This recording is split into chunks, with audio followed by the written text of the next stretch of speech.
회색빛 도시의 스카이라인을 배경으로 거대한 유리창 너머로 비치는 아침 햇살이 사무실의 먼지를 황금빛으로 물들였다. 안서연의 세상은 그녀의 책상 위 24인치 모니터 2개 안에 존재했다. 숫자들이 폭포수처럼 쏟아져 내렸고 그녀는 그 속에서 의미 있는 패턴을 찾아내는 광부처럼 조용히 그리고 끈질기게 일했다. 그녀의 손가락은 키보드 위에서 거의 소리를 내지 않고 춤을 추듯 움직였다. 그녀가 속한 작은 재무 분석 회사는 거대 기업들의 먹이사슬 가장 아래쪽에 위치해 있었다. 그들의 주된 업무는 대기업이 인수를 고려하는 작은 회사들의 재무 건전성을 평가하는 것이었다. 지루하고 반복적인 일이었지만 서연은 숫자들 사이에 숨겨진 미세한 불일치나 비정상적인 흐름을 발견할 때마다 희미한 만족감을 느꼈다. 그것은 혼돈 속에서 질서를 찾아내는 것과 같은 종류의 기쁨이었다. 그날 아침도 여느 때와 다르지 않았다. 퀀텀 리프 캐피털이라는 신생 투자사가 의뢰한 프로젝트의 마지막 검토 회의가 예정되어 있었다. 회의실의 공기는 무겁고 긴장감이 감돌았다. 서연의 상사인 박 팀장은 이미 퀀텀 리프의 대표 앞에서 최대한 유능해 보이려 했으며 땀을 뻘뻘 흘리고 있었다. 서연은 회의실 구석에 앉아 노트북 화면에만 시선을 고정했다. 그녀의 역할은 발표가 아니라 발표 중에 제기될 수 있는 예상 질문에 대한 데이터를 즉시 제공하는 것이었다. 하지만 그녀는 발표 자료의 마지막 페이지에서 눈을 뗄 수 없었다. 분석 대상인 스타트업의 현금 흐름표에 아주 작은 이상 징후가 있었다.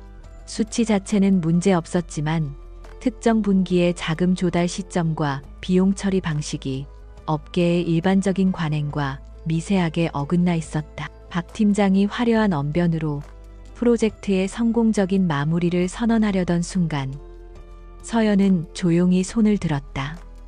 모든 시선이 그녀에게 쏠렸다. 박 팀장의 얼굴에는 당혹감과 짜증이 동시에 스쳐 지나갔다. 그는 이 중요한 자리에서 부하 직원이 돌발 행동을 하는 것을 극도로 싫어했다. 그의 눈빛은 쓸데없는 짓 하지 말라는 무언의 경고를 보내고 있었다. 죄송합니다만 17페이지의 3분기 현금 흐름에 대해 질문이 있습니다. 그녀의 목소리는 작았지만 회의실의 정적을 깨뜨리기에는 충분했다. 그녀는 긴장으로 마른 입술을 적시며 말을 이었다. 해당 분기의 RD 비용이 이례적으로 선지급된 것으로 보입니다. 투자 유치 시점과 맞물려 있어 자산 가치를 일시적으로 부풀리려는 의도가 있을 수 있습니다. 사소한 문제일 수 있지만 확인이 필요할 것 같습니다. 박 팀장의 얼굴이 굳어졌다. 그는 서연의 분석이 무엇을 의미하는지조차 제대로 파악하지 못하고 있었다. 그저 자신의 발표가 망쳐졌다는 사실에 분노할 뿐이었다. 하지만 회의실 상석에 앉아있던 한 남자의 반응은 달랐다. 퀀텀 리프 캐피털의 젊은 CEO이던 강이었다. 그는 지금까지 팔짱을 낀 채 무심한 표정으로 발표를 듣고 있었지만 서연의 말이 끝나자 처음으로 흥미로운 표정을 지었다. 그는 서연에게 시선을 고정한 채 부드럽게 물었다. 안서연 분석가님 맞으시죠? 그 부분을 좀 더 자세히 설명해 주시겠습니까? 그의 목소리는 낮고 울림이 있었으며 혼란스러운 회의실 분위기를 단번에 정리하는 힘이 있었다. 서연은 잠시 숨을 고르고 자신이 발견한 데이터의 불일치와 그것이 내포할 수 있는 잠재적 위험에 대해 논리적으로 설명하기 시작했다. 그녀의 설명이 이어지는 동안 이든강은 오직 그녀에게만 집중했다. 그는 그녀의 날카로운 통찰력과 데이터를 꿰뚫어 보는 능력에 감탄하는 듯했다. 회의가 끝난 후 박 팀장은 서연을 따로 불러 질책했지만 바로 그날 오후 서연은 이든 강으로부터 개인적인 연락을 받았다. 그는 그녀의 분석 덕분에 잠재적인 투자 위험을 피할 수 있었다며 저녁 식사를 제안했다. 그들의 첫 저녁 식사는 서연에게 완전히 새로운 세계를 열어주었다. 그녀는 평생 가볼 일 없으리라 생각했던 고급 레스토랑에서 도시의 야경을 내려다보며 그와 마주 앉았다. 이든 강은 완벽한 남자였다. 그는 잘생겼고 지적이었으며 유머 감각까지 갖추고 있었다. 무엇보다 그는 서연의 이야기를 진심으로 귀 기울여 들어주었고 그녀의 재능을 존중하고 칭찬해 주었다. 그 만남을 시작으로 그들의 관계는 급속도로 발전했다. 이든은 그녀의 잿빛 세상을 총천연색으로 물들였다. 그는 주말마다 그녀를 데리고 미술관에 가거나 클래식 공연을 보러 갔다. 그는 그녀에게 값비싼 선물을 안겨주었고 그녀가 사는 작은 옥탑방에 찾아와 함께 떡볶이를 먹으며 소박한 데이트를 즐기기도 했다. 서연은 마치 꿈을 꾸는 것 같았다. 그는 자신의 과거에 대해서도 솔직하게 이야기했다. 미국에서 명문대학을 졸업하고 월스트리트에서 경력을 쌓다가 자신만의 투자 철학을 실현하기 위해 한국으로 돌아와 퀀텀 리프 캐피털을 설립했다고 했다. 그의 이야기에는 막힘이 없었고 모든 것은 완벽하게 논리적으로 연결되는 것처럼 보였다. 서연은 그의 야망과 열정을 사랑했다. 하지만 몇 달이 지난 어느 늦은 가을밤, 그 완벽한 이야기 속에서 첫 번째 균열이 나타났다. 그들은 이든의 거실 소파에 앉아 와인을 마시고 있었다. 부드러운 재즈 음악이 흐르는 가운데 그는 대학 시절 뉴욕에서 겪었던 재미있는 일화 하나를 들려주었다. 그는 2015년 겨울 카네기 홀에서 열린 요요마의 첼로 독주회에 갔다가 지갑을 잃어버려 곤욕을 치렀던 이야기를 생생하게 묘사했다. 그의 이야기는 흥미로웠고 서연은 그의 말을 들으며 미소 지었다.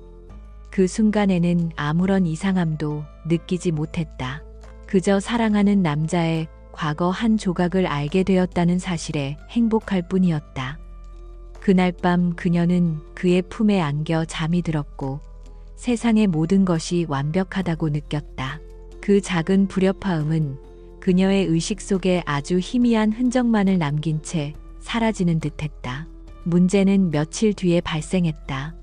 서연은 새로운 프로젝트를 위해 과거의 금융위기 당시 미국 내 주요 공연장들의 재정 상태 변화에 대한 자료를 조사하고 있었다. 그러던 중 우연히 한 기사를 발견하게 되었다. 그 기사는 2014년 말부터 2015년 전체에 걸쳐 카네기 홀이 대대적인 내부 리노베이션 공사로 인해 모든 공연을 취소하고 문을 닫았다는 내용이었다. 서연의 손가락이 멈췄다. 그녀는 기사를 몇 번이고 다시 읽었다. 날짜와 장소가 명확하게 적혀 있었다. 2015년 카네기 홀은 1년 내내 폐쇄된 상태였다. 그렇다면 이든이 말했던 요요마의 독주에는 대체 무엇이었을까? 그녀의 심장이 미세하게 내려앉았다. 머릿속에서는 이성적인 목소리가 속삭였다. 그냥 그가 연도를 헷갈렸거나 장소를 착각했을 수도 있다고. 사람의 기억은 불완전하고 그런 사소한 실수는 누구에게나 일어날 수 있는 일이었다. 하지만 서연은 평생을 데이터의 정확성을 추구하며 살아온 사람이었다. 그녀에게 영과 일은 명확히 달랐고 진실과 거짓은 타협의 대상이 아니었다. 이든의 완벽한 이야기 속에 나타난 이 작은 모순은 깨끗한 유리잔에 생긴 실금처럼 그녀의 마음을 불편하게 만들기 시작했다. 그녀는 애써 그 생각을 떨쳐버리려 했다. 그토록 완벽하고 다정한 남자가 겨우 그런 사소한 거짓말을 할 리가 없었다.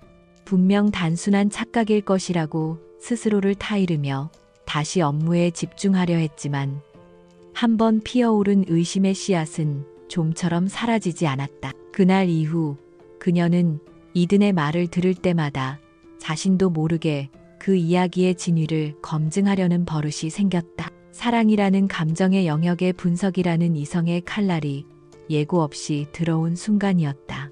카네기 홀의 유령은 안서연의 마음속을 떠돌며 그녀의 평온을 갉아먹었다. 그녀는 이성과 감성 사이에서 끊임없이 갈등했다. 사랑은 그를 믿으라고 속삭였지만 그녀의 분석적인 두뇌는 데이터의 불일치를 용납하지 않았다. 이든 강의 모든 것은 완벽했다. 너무 완벽해서 마치 잘 짜인 각본처럼 느껴지기 시작했다. 사소한 기억의 오류라고 치부하기엔 그가 보여준 모든 것이 너무나도 정교했다. 의심은 한번 뿌리내리자 걷잡을 수 없이 자라나는 덩굴과 같았다. 그녀는 결국 자신의 직업적 본능에 굴복하기로 결심했다. 신뢰를 깨뜨리는 행위라는 것을 알았지만 이 불안감을 안고는 더 이상 나아갈 수 없었다. 그녀는 확인해야만 했다. 어느 날 밤 그녀는 자신의 작은 옥탑방에서 노트북을 열고 사랑하는 남자의 과거를 향한 비밀스러운 여정을 시작했다. 그녀는 먼저 그가 졸업했다는 미국의 명문대학 동문 데이터베이스부터 검색했다. 이든강 혹은 그의 한국 이름으로 추정되는 몇 가지 조합을 입력했지만 검색 결과는 아무것도 없었다. 이상한 일이었다. 그 정도의 인재라면 동문의 소식지나 인터뷰 기사 하나쯤은 남아있어야 정상이었다. 그녀는 검색 범위를 월스트리트 시절까지 넓혔지만 결과는 마찬가지였다. 그의 이름은 오직 퀀텀 리프 캐피털 설립 이후의 기사에서만 발견될 뿐이었다. 마치 그는 몇 년 전 세상에 갑자기 나타난 사람 같았다. 그 이전의 디지털 발자국이 전혀 존재하지 않았다. 소셜미디어 계정은 물론 사소한 온라인 포럼의 댓글 하나조차 없었다. 이 시대에 특히나 IT 투자 업계의 총아로 불리는 인물에게는 불가능에 가까운 일이었다. 서연의 등줄기에 차가운 땀방울이 흘러내렸다. 이것은 단순한 기억의 착오가 아니었다. 불안감은 점차 공포로 변해갔다. 그녀는 더 깊이 파고들어야만 했다. 그녀는 재무 분석가로서 합법적인 기업 정보에 접근할 수 있는 권한을 가지고 있었다. 그녀는 이 권한을 아슬아슬하게 이용하여 공공기록과 신용정보 데이터베이스에 접근하기 시작했다. 이것은 명백한 규정 위반이었지만 그녀는 멈출 수 없었다. 진실이 코앞에 있는 것만 같았다. 그녀는 이든이 무심코 말했던 그의 생년월일을 기준으로 검색을 시작했다. 그리고 몇 시간 동안의 집요한 추적 끝에 그녀는 마침내 차갑고 무서운 진실과 마주했다. 대한민국 정부의 어떤 공식 데이터베이스에도 이든 강이라는 인물은 존재하지 않았다. 그가 말한 생년월일과 이름으로 등록된 주민등록번호는 없었다. 그는 유령이었다. 사랑스럽고 다정하고 완벽했던 그녀의 연인은 이 세상에 존재하지 않는 사람이었다. 모니터의 차가운 불빛이 서연의 창백한 얼굴을 비췄다. 그녀는 숨 쉬는 것조차 잊었다. 배신감보다 더 큰 정체를 알 수 없는 거대한 공포가 그녀를 덮쳤다. 그녀가 사랑한 모든 순간, 모든 대화, 모든 추억이 한순간에 거짓의 탑이 되어 무너져 내렸다. 그는 누구일까? 대체 왜 이런 완벽한 거짓 인생을 살고 있는 것일까? 그녀는 그와 대면해야만 했다. 이 끔찍한 진실을 확인해야만 했다. 다음 날 저녁 그녀는 약속을 잡고 그의 펜트하우스로 향했다. 한강의 야경이 그림처럼 펼쳐진 늘 따뜻하고 아늑하게만 느껴졌던 그 공간이 오늘따라 차갑고 낯선 무대 세트장처럼 느껴졌다. 그녀는 떨리는 손으로 자신이 출력한 자료들을 테이블 위에 올려놓았다. 이게 다 뭐지 서연아? 이든은 와인을 따르며 부드럽게 물었다. 그의 얼굴에는 여전히 다정한 미소가 걸려 있었다. 하지만 서연은 그 미소 뒤에 숨겨진 차가운 심연을 본 것만 같았다. 그녀는 떨리는 목소리로 입을 열었다. 당신 누구예요? 당신이 졸업했다는 대학에도, 당신이 일했다는 월스트리트에도 당신의 기록은 없어요. 그리고 대한민국 어디에도 당신은 존재하지 않아요. 그녀의 말이 끝나자 이든의 얼굴에서 모든 표정이 사라졌다. 따뜻한 미소는 온데간데 없고 차갑고 날카로운 무표정만이 남았다. 그는 와인잔을 내려놓고 천천히 그녀에게 다가왔다. 그의 눈빛은 더 이상 사랑하는 연인의 눈빛이 아니었다. 그것은 모든 것을 꿰뚫어보는 듯한 얼음처럼 차가운 감시자의 눈빛이었다. 그는 아무런 변명도 부정도 하지 않았다. 그는 서연의 턱을 부드럽게 하지만 거부할 수 없는 힘으로 들어 올렸다. 그의 목소리는 이전과 같은 톤이었지만 그 안에 담긴 온기는 완전히 사라져 있었다. 보지 말았어야 했어. 똑똑한 건 좋지만 때로는 그 똑똑함이 자신을 해치기도 하지. 그의 말은 부드러운 협박이었다. 내 자신을 위해서 오늘 내가 찾아낸 모든 것을 잊어. 그리고 나를 잊어. 그 말을 끝으로 그는 그녀에게서 돌아섰다. 서연은 온몸이 얼어붙는 것 같았다. 그녀가 사랑했던 남자는 방금 그녀의 눈앞에서 죽었고 정체불명의 괴물이 그의 껍질을 쓰고 서 있었다. 이게 다 무슨 의미예요? 그녀가 간신히 물었지만 그는 대답하지 않았다. 그는 현관문 쪽으로 걸어가 문을 열고는 차갑게 말했다. 나가. 그리고 다시는 내 앞에 나타나지 마. 서연은 쫓겨나듯 그의 집에서 나왔다. 화려한 복도를 비틀거리며 걷는 동안 그녀의 머릿속은 텅 비어버렸다. 그녀는 울고 있었지만 눈물이 흐르지는 않았다. 심장이 산산조각 났지만 고통을 느낄 수 없었다. 그녀는 어떻게 집에 돌아왔는지조차 기억나지 않았다. 정신을 차렸을 때 그녀는 자신의 어두운 옥탑방 바닥에 웅크리고 있었다. 그날 이후 이든 강은 증발했다. 그의 휴대폰 번호는 없는 번호가 되었고 퀀텀 리프 캐피털의 사무실에서도 그의 행방을 아는 사람은 아무도 없었다. 그는 처음부터 존재하지 않았던 사람처럼 모든 곳에서 사라졌다. 서연은 며칠 동안 식음을 전폐하고 방 안에 틀어박혀 있었다. 슬픔과 공포 혼란이 그녀의 영혼을 잠식했다. 그러던 어느 날 밤 그녀가 간신히 잠들었을 때였다. 밖에서 희미하게 무언가 긁히는 소리가 들렸다. 처음에는 바람 소리이거나 길고양이 소리라고 생각했다. 하지만 소리는 멈추지 않고 규칙적으로 그녀의 현관문 자물쇠 근처에서 들려왔다. 그녀는 숨을 죽인 채 침대에 누워 있었다. 심장이 미친 듯이 뛰기 시작했다. 서연은 조심스럽게 침대에서 내려와 문틈으로 새어 나오는 복도의 불빛을 확인했다. 불빛이 누군가의 그림자에 의해 가려졌다 나타나기를 반복하고 있었다. 누군가가 문을 따려고 하고 있었다. 그녀는 비명을 지를 수도 움직일 수도 없었다.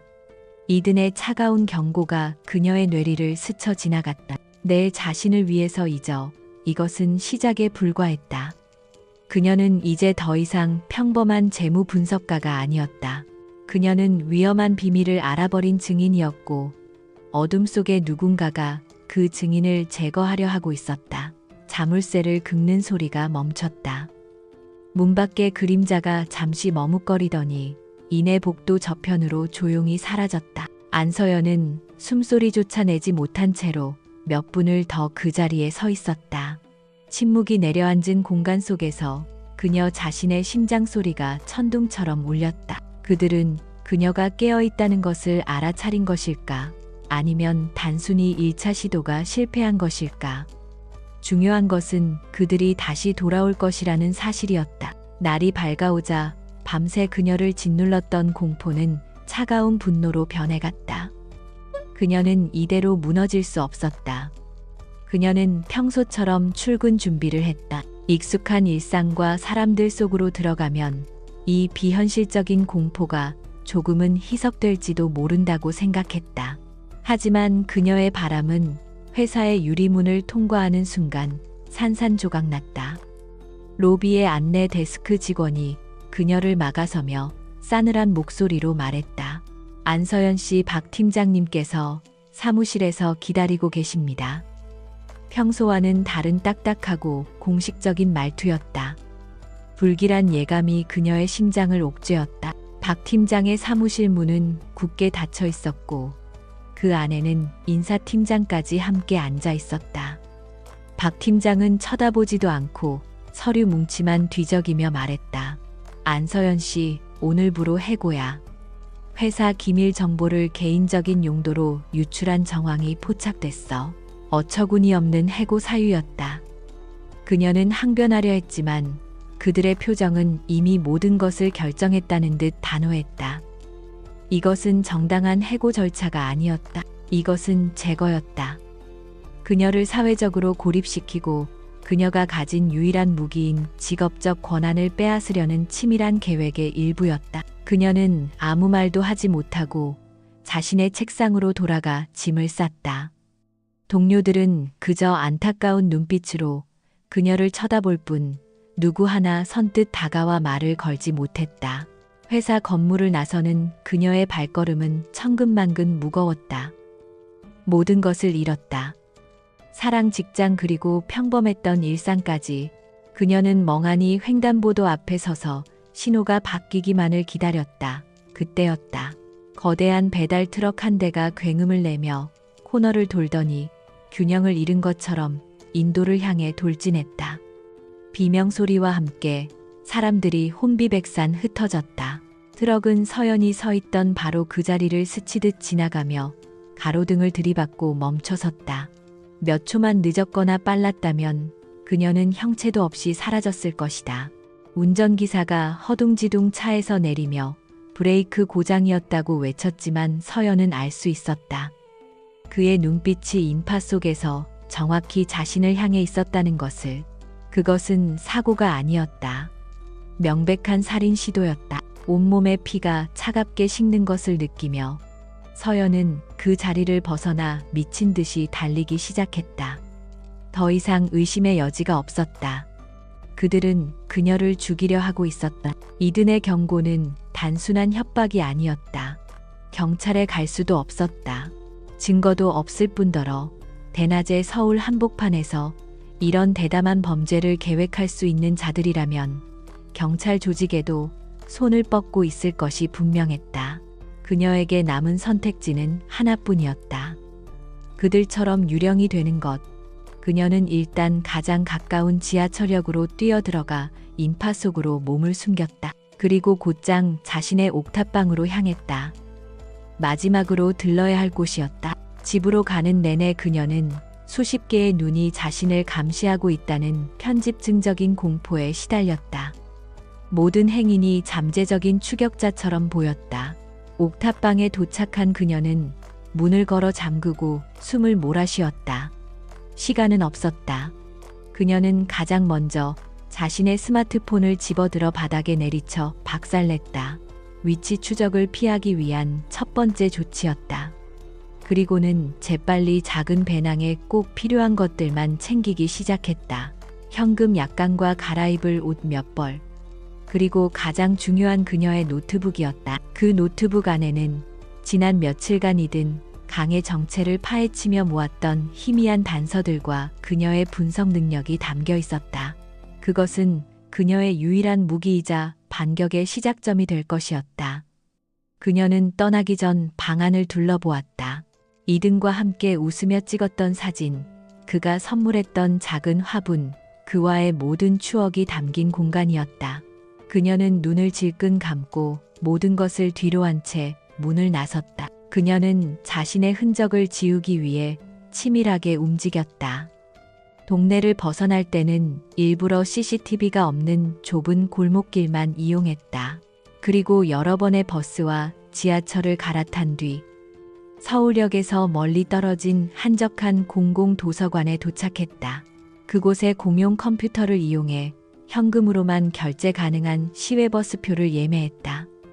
목적지는 대한민국 남쪽의 아무도 그녀를 알지 못하는 작은 항구 도시였다. 어둠이 내린 고속버스 터미널에서 그녀는 후드를 깊게 눌러쓴 채 버스에 올랐다.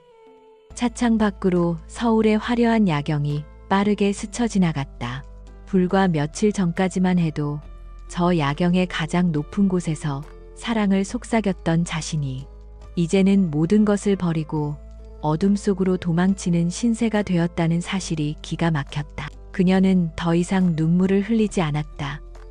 슬픔은 이미 분노와 생존 본능 아래 단단하게 굳어버렸다. 몇 시간을 달려 도착한 낯선 도시는 새벽의 푸른 안개에 젖어 있었다. 서연은 버스에서 내려 바닷바람에 실려오는 짠 내음을 깊게 들이마셨다. 그녀는 항구 근처의 허름한 여관을 찾아 방을 잡았다. 낮고 삐걱거리는 침대와 작은 창문 하나가 전부인 방이었지만 지금 그녀에게는 가장 안전한 요새였다. 방에 들어서자마자 그녀는 문을 걸어 잠그고 가져온 노트북을 열었다. 부팅되는 소음이 적막한 방 안을 가득 채웠다. 화면의 푸른 빛이 결심에 찬 그녀의 얼굴을 비췄다. 도망은 끝났다. 이제부터는 반격의 시작이었다. 그녀는 더 이상 사랑에 속았던 어리석은 여자가 아니었다. 그녀는 거대한 어둠의 실체를 파헤치기 위해 모든 것을 건 외로운 추격자였다. 허름한 여관방의 공기는 눅눅하고 차가웠다. 안서연의 세상은 이제 창문 틈으로 희미하게 들어오는 바다, 냄새와 컵라면의 인공적인 향, 그리고 노트북 펜이 돌아가는 단조로운 소음으로 이루어졌다. 그녀는 며칠 동안 거의 잠을 자지 못했다. 잠이 들면 어김없이 자신을 향해 돌진하던 트럭의 헤드라이트나 이든의 차가운 눈빛이 나타나 그녀를 깨웠다. 공포는 여전히 그녀의 뼛속 깊이 자리 잡고 있었지만 더 이상 그녀를 마비시키지는 못했다. 이제 그녀의 모든 정신은 단 하나의 목표에 집중되어 있었다. 왜? 라는 질문에 대한 답을 찾는 것. 이든 강이라는 정교한 허상을 만들어낸 이유. 그리고 퀀텀 리프 캐피털의 진짜 목적을 알아내야만 했다. 그것만이 그녀가 살아남고 이 지옥 같은 현실을 끝낼 수 있는 유일한 방법이었다. 그녀의 유일한 무기인 노트북 화면 위로 퀀텀 리프 캐피털의 공식 홈페이지가 떠 있었다. 이전에는 그저 감탄하며 바라보았던 세련된 디자인과 화려한 투자 성공 사례들이 이제는 의심스러운 위장막처럼 보였다. 그녀는 한때 사랑했던 남자가 구축한 이 디지털 성체를 무너뜨리기 위한 공격을 시작했다. 그것은 보이지 않는 전쟁의 서막이었다. 그녀는 먼저 공개된 정보를 샅샅이 훑었다. 퀀텀 리프가 투자한 회사들의 목록 재무 보고서, 언론에 배포된 보도자료까지 겉보기에는 모든 것이 완벽했다. 유망한 기술 스타트업에 투자하여 단기간에 높은 수익을 올리는 전형적인 성공한 벤처 캐피털의 모습이었다. 하지만 서연은 그 완벽함 뒤에 숨겨진 미세한 균열을 찾아내기 위해 집요하게 파고들었다. 며칠간의 분석 끝에 그녀는 이상한 패턴 하나를 발견했다. 퀀텀 리프가 투자한 여러 회사들이 서로 복잡한 지분 관계로 얽혀 있었고, 자금의 흐름이 몇몇 특정 해외 조세 피난처의 페이퍼 컴퍼니를 거쳐 다시 국내로 돌아오는 구조를 가지고 있었다. 일반적인 투자 활동이라고 보기에는 너무나도 부자연스럽고 불투명한 방식이었다. 심장이 다시 뛰기 시작했다. 그녀는 거대한 범죄의 실마리를 잡았음을 직감했다. 이제 내부로 들어가야 했다. 그녀는 이든과 함께 있을 때 그가 무심코 흘렸던 말들을 기억해냈다. 퀀텀 리프의 내부 통신 시스템과 보안 프로토콜에 대한 단편적인 정보들이었다. 당시에는 그저 연인의 일에 대한 이야기로 흘려들었지만 이제 그것들은 성벽을 뚫을 수 있는 유일한 열쇠 조각이 되었다. 그녀는 회사의 직원 포털에서 가장 약해 보이는 보안 지점을 찾아냈다. 그녀의 손가락이 키보드 위에서 다시 춤을 추기 시작했다. 그것은 어둠 속에서 외주를 타는 것과 같은 아슬아슬한 작업이었다. 여관의 느리고 불안정한 와이파이는 계속해서 끊겼고, 그녀는 자신의 침입 시도가 발각될까봐 조마조마했다. 수십 개의 가상 프록시 서버를 거치며 자신의 IP 주소를 숨기고 그녀는 몇 시간에 걸쳐 방화벽의 미세한 틈을 파고들었다. 마침내 접근 허용이라는 녹색 메시지가 화면에 나타났을 때 그녀는 짧은 안도의 한숨을 내쉬었다. 그녀는 퀀텀 리프 캐피털의 내부 서버, 그들의 가장 깊고 어두운 심장부로 들어온 것이었다. 그녀는 망설일 시간이 없었다. 언제 다시 튕겨나갈지 모르는 상황이었다. 그녀는 즉시 회계 장부와 내부 거래 기록이 저장된 데이터베이스로 향했다. 그곳에서 그녀가 발견한 것은 상상을 초월하는 것이었다. 공식적인 회계 장부 외에 철저하게 암호화되어 숨겨진 또 다른 이면 장부가 존재했다. 그 안에는 수천억 원에 달하는 검은 돈이 어떻게 퀀텀 리프 캐피털이라는 세탁기를 통해 깨끗한 투자금으로 둔갑하는지에 대한 모든 과정이 상세하게 기록되어 있었다. 그것은 거대한 돈 세탁 공장이었다. 자금의 흐름을 역으로 추적하자 모든 돈의 출처는 단 한 곳을 가리키고 있었다. 대한민국 재계 서열 최상위에 군림하는 거대 재벌 오름그룹이었다. 그리고 그 자금의 최종 승인자 이름이 화면에 나타나는 순간 서연은 온몸에 피가 얼어붙는 것을 느꼈다. 윤태섭, 오름그룹의 회장이자 언론과 권력 위에 군림하는 무소불위의 제왕. 갑자기 모든 퍼즐 조각이 맞춰졌다. 이든 강이라는 완벽한 인형, 퀀텀 리프 캐피털이라는 화려한 무대, 그리고 그 뒤에서 모든 것을 조종하는 거대한 배우. 이든은 윤태섭의 위험한 게임을 위한 얼굴마담에 불과했다.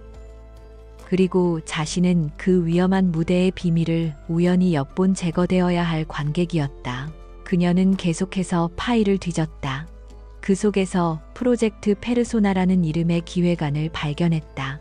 그것은 이든 강이라는 인물을 만들기 위한 완벽한 시나리오였다.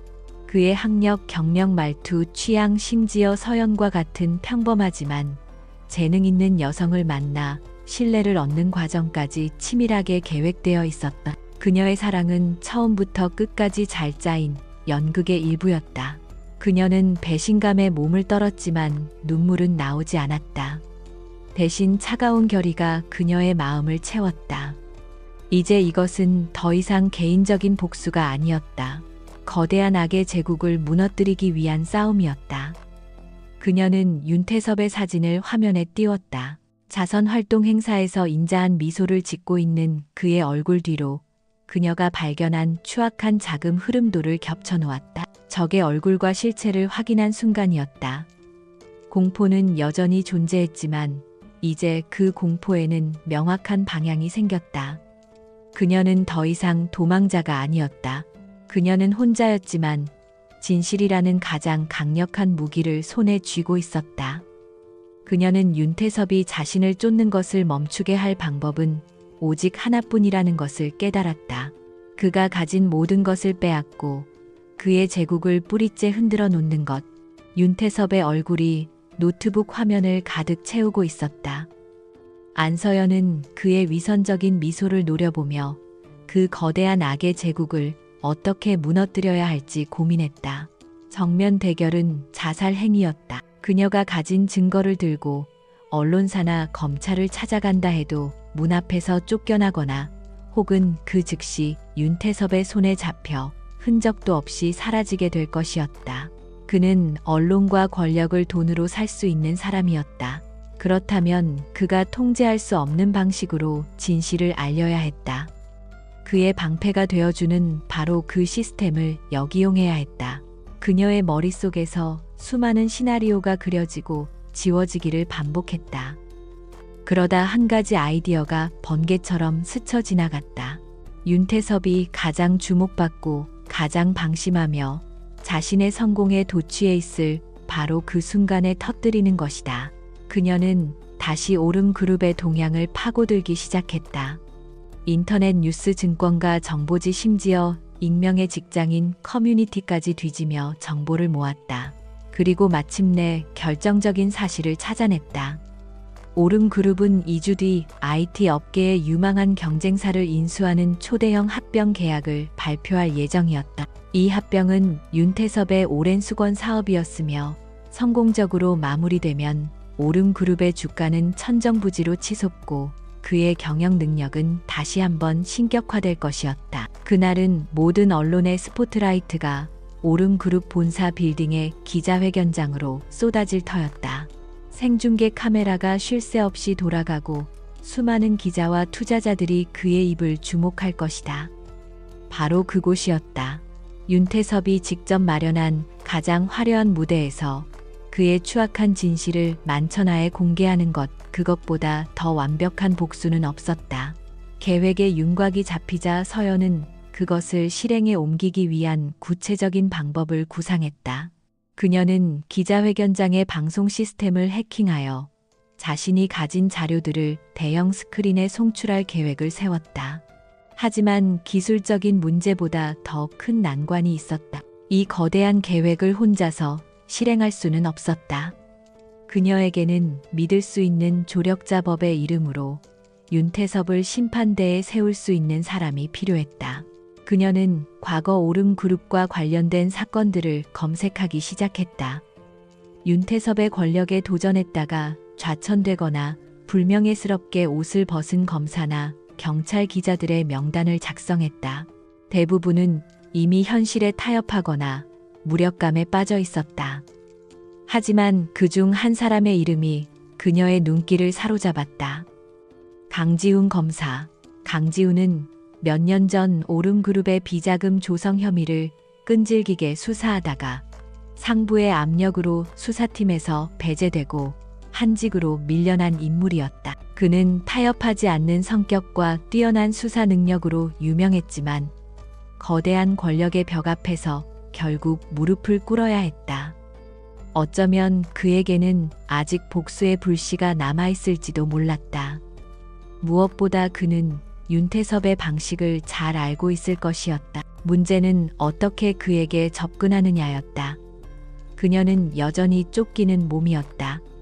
공중전화나 이메일은 모두 추적당할 위험이 있었다. 그녀는 며칠을 고민한 끝에 가장 위험하지만 가장 확실한 방법을 선택하기로 했다.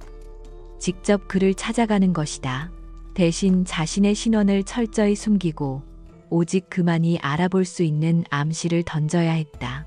그녀는 강지훈 검사가 현재 근무하고 있는 지방의 작은 검찰청 위치를 파악했다.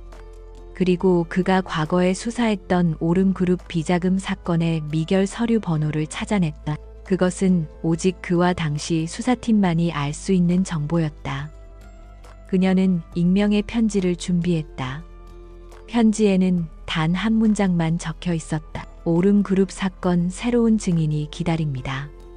그리고 그 아래에 서류 번호와 함께 다음 날 자정도시의 낡은 폐공장에서 만나자는 약속 장소를 적었다. 편지를 붙이는 것조차 쉬운 일이 아니었다. 그녀는 다시 한번 변장을 하고 CCTV가 없는 곳을 골라 여러 도시를 거쳐 이동한 뒤에야 겨우 우체통에 편지를 넣을 수 있었다. 이제 주사위는 던져졌다. 강지훈이 이 편지를 보고 그녀의 의도를 파악해 주기를, 그리고 약속 장소에 혼자 나타나 주기를 바라는 수밖에 없었다. 약속 당일 밤 서연은 폐공장이 내려다 보이는 근처의 낡은 건물 옥상에 몸을 숨겼다. 그녀의 손에는 노트북이 들려 있었다. 만약 강지훈이 함정을 파고 경찰 병력과 함께 나타난다면 그녀는 즉시 모든 자료를 인터넷에 뿌리고 도주할 생각이었다. 시간은 더디게 흘렀고 그녀의 심장은 긴장감으로 터질 것 같았다. 자정이 가까워졌을 때 폐공장 앞으로 낡은 자동차 한 대가 멈춰섰다. 차에서 내린 것은 강지훈 혼자였다. 서연은 잠시 안도했지만 경계를 풀지 않았다. 그녀는 노트북으로 미리 설치해둔 근처의 CCTV 화면들을 해킹하여 주변에 매복이 없는지 다시 한번 확인했다. 모든 것이 깨끗했다. 그녀는 어둠 속에서 조용히 모습을 드러내 강지훈에게 다가갔다. 그는 갑자기 나타난 그녀를 보고 순간적으로 경계했지만 이내 침착함을 되찾았다. 그의 눈빛은 날카로웠고 모든 것을 꿰뚫어 보는 듯했다. 당신이 편지를 보낸 사람이요. 그의 목소리는 낮고 단호했다. 서연은 고개를 끄덕였다. 검사님께 드릴 말씀이 있습니다. 그리고 드릴 자료도 있습니다. 그녀는 자신이 누구인지, 어떻게 이 비밀을 알게 되었는지, 그리고 자신이 계획하고 있는 것이 무엇인지를 숨김없이 털어놓았다. 그녀의 이야기가 이어지는 동안 강지훈은 단 한마디도 하지 않고 그녀의 눈을 똑바로 쳐다보며 모든 것을 들었다. 그의 표정에서는 어떤 감정도 읽을 수 없었다. 이야기가 끝났을 때 긴 침묵이 흘렀다. 서연은 초조하게 그의 대답을 기다렸다. 만약 그가 거절한다면 그녀의 모든 계획은 수포로 돌아가는 것이었다. 한참 후에야 강지훈이 입을 열었다. 당신이 하는 말 전부 사실이라고 해도 이건 계란으로 바위치기요. 윤태섭을 상대로 이길 수 있을 것 같소. 그의 목소리에는 회의감이 묻어 있었다. 혼자서는 불가능하겠죠. 서연이 차분하게 대답했다. 하지만 검사님이라면 다릅니다. 제가 증거를 터뜨렸을 때 그 혼란 속에서 법의 이름으로 윤태섭을 체포할 수 있는 사람은 오직 검사님뿐입니다. 제가 길을 열겠습니다. 심판은 검사님의 몫입니다. 그녀의 눈빛은 흔들림이 없었다. 강지훈은 다시 한번 침묵했다. 그는 과거의 실패와 무력감을 떠올리는 듯했다. 하지만 그의 눈에 꺼져 있던 불씨가 서서히 다시 타오르기 시작하는 것을 서연은 볼 수 있었다. 그는 마침내 결심한 듯 짧게 말했다. 좋소. 한번 해봅시다. 그 계란으로 바위치기. 두 사람의 위험한 동맹이 맺어지는 순간이었다. 그들은 대한민국을 지배하는 거대한 악을 향한 반격을 함께 준비하기 시작했다. 오름그룹 본사 빌딩의 대연회장은 수백 개의 카메라 플래시와 기대감으로 가득 차 있었다. 대한민국 재계의 역사를 새로 쓸 인수합병 발표를 앞두고 공기 중에는 흥분과 긴장감이 팽팽하게 감돌았다. 단상 중앙에 선 윤태섭 회장은 자신감 넘치는 미소로 이 모든 광경을 만끽하고 있었다. 그는 오늘 자신의 제국이 얼마나 더 강력해질 수 있는지를 세상에 증명해 보일 참이었다. 그 시간 기자회견장에서 불과 몇백 미터 떨어진 낡은 오피스텔의 먼지 쌓인 창가에서 안서연은 노트북 화면을 응시하고 있었다. 그녀의 손가락은 키보드 위에 놓인 채 마지막 명령을 기다리고 있었다. 그녀의 뒤에는 강지훈 검사가 보낸 2명의 수사관이 만일의 사태에 대비해 그녀를 경호하고 있었다. 강지훈 자신은 소수의 정예팀과 함께 오름그룹 본사 근처에서 그녀의 신호를 기다리는 중이었다. 윤태섭의 목소리가 연 회장을 가득 채웠다. 그는 오름그룹의 투명한 경영과 사회적 책임을 역설하며 이번 합병이 국가 경제에 이바지할 것이라는 화려한 미사여구를 늘어놓았다. 그의 연설이 절정에 달하고 미래에 대한 장밋빛 전망을 제시하며 박수갈채를 유도하려는 바로 그 순간 서연은 엔터키를 눌렀다. 세상에서 가장 긴장되는 클릭이었다. 순간 윤태섭의 뒤에 있던 거대한 LED 스크린이 지지직거리며 노이즈로 뒤덮였다. 축하 그래픽이 떠오르기를 기다리던 사람들의 얼굴에 의아한 표정이 스쳐 지나갔다. 잠시 후 화면은 암흑으로 변했다가 이내 복잡한 숫자들이 폭포수처럼 쏟아져 내리기 시작했다. 그것은 퀀텀 리프 캐피털의 비밀 장부였다.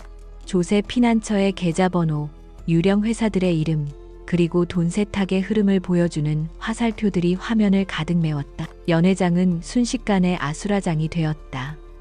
기자들은 이게 무슨 상황인지 파악하려 소리치기 시작했고 카메라 플래시가 미친 듯이 터져 나왔다. 워럭에 있는 케린 컵나가 라선 카이닌 카라게입니다. 선대 윤태섭의 얼굴에서 자신만만한 미소가 사라지고 경악과 분노로 일그러졌다. 그는 마이크에 대고 소리쳤다. 당장 저 화면 꺼보안 팀은 뭐 하는 거야? 그의 고함은 혼란 속에서 무력하게 흩어졌다. 화면은 멈추지 않았다. 윤태섭의 비자금 내역과 주가 조작을 지시하는 내부 메모들이 연이어 화면에 나타났다. 그의 치부가 전 국민에게 생중계되고 있었다. 윤태섭의 충실한 신복인 최 실장이 보안팀을 이끌고 상황을 통제하려 했지만 이미 엎질러진 물이었다. 최 실장은 즉시 해킹의 근원지를 추적하라는 명령을 내렸다. 이제 서연에게 남은 시간은 얼마 없었다. 서연은 데이터를 계속해서 송출하는 동시에 자신의 위치를 감추기 위해 마지막 방화벽을 쌓고 있었다. 하지만 오름그룹의 보안팀은 역시 국내 최고 수준이었다. 그녀가 쳐놓은 가상의 장벽들이 하나씩 무너져 내리는 것이 보였다. 밖에서 그녀를 경호하던 수사관들이 다급하게 외쳤다. 5분 안에 이곳이 발각됩니다. 철수해야 합니다. 서연은 마지막 파일 전송을 완료하고 노트북을 덮었다. 이제 도망쳐야 했다. 하지만 그들이 비상계단으로 향하려던 순간 오피스텔 복도 양쪽 끝에서 육중한 발소리가 동시에 들려왔다. 최 실장의 팀이 생각보다 빨리 도착한 것이었다. 그들은 완벽하게 포위되었다. 수사관들이 총을 꺼내 들고 그녀의 앞을 막아섰지만 수적으로 절대적인 열세였다. 절망적인 순간 그녀가 있던 방의 문이 예고 없이 벌컥 열렸다. 들어온 것은 최 실장의 부하들이 아니었다. 수척하고 지친 얼굴의 이든, 아니 그녀가 이든이라고 불렀던 남자였다. 그는 서연과 수사관들을 보고 잠시 놀랐지만 이내 상황을 파악하고 그녀의 팔을 잡아 끌었다. 이쪽이야. 빨리. 그의 목소리는 다급했다. 서연은 충격과 혼란 속에서 그에게 이끌려 방 반대편의 창문으로 향했다. 어떻게, 당신이 왜 여기에? 그녀가 묻자 그가 짧게 대답했다. 설명할 시간 없어. 그들이 널 죽이게 둘 수는 없어. 그의 눈빛에는 과거의 차가움 대신 깊은 고뇌와 미안함이 어려 있었다. 그는 창문 아래에 연결된 비상 탈출용 로프를 가리켰다. 최 실장의 팀이 문을 부수고 방으로 들이닥치기 직전 그는 서연의 손에 작은 USB 하나를 쥐어주었다. 내 진짜 이름은 권도진이야. 윤태섭은 우리 아버지를 파멸시키고 내 동생의 목숨을 담보로 날 인형으로 만들었어. 이건 그가 숨겨둔 진짜 장부야. 디지털 기록이 아닌 그의 필체가 담긴 원본. 이것만 있으면 그는 빠져나갈 수 없어.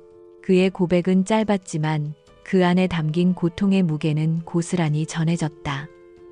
서연은 그제야 모든 것을 이해할 수 있었다. 그가 그녀에게 보였던 냉정함은 그녀를 보호하기 위한 필사적인 연기였음을. 그가 그녀를 떠난 것은 그녀를 위험에서 밀어내기 위함이었음을. 눈물이 핑 돌았지만 지금은 울고 있을 때가 아니었다. 권도진은 수사관들에게 먼저 내려가 서연을 보호하라고 외쳤다. 그리고 서연이 로프에 몸을 싣자 그는 문을 막아서며 최 실장의 팀과 마주섰다. 그것은 명백한 희생이었다. 먼저가 내가 시간을 벌게. 그의 마지막 외침을 뒤로 한 채 서연은 건물 벽을 타고 아래로 내려갔다. 위층에서는 격렬한 몸싸움 소리와 고함이 들려왔다. 같은 시각 기자회견장은 강지훈 검사팀의 등장으로 새로운 국면을 맞이하고 있었다. 해킹 소동과 도주한 서연을 쫓느라 정신이 팔린 윤태섭의 앞에 강지훈이 압수수색 영장을 내밀었다. 윤태섭 회장 돈 세탁 및 주가 조작 혐의로 긴급 체포합니다. 그의 목소리는 혼란스러운 연 회장을 압도할 만큼 단호하고 힘이 있었다. 수많은 카메라가 법의 심판을 받게 된 황제의 초라한 모습을 담기 위해 일제히 터져나왔다. 자신이 공들여 만든 가장 화려한 무대 위에서 윤태섭은 몰락하고 있었다. 그의 제국의 균열이 가기 시작한 것이 아니라 바로 눈앞에서 와르르 무너져 내리고 있었다.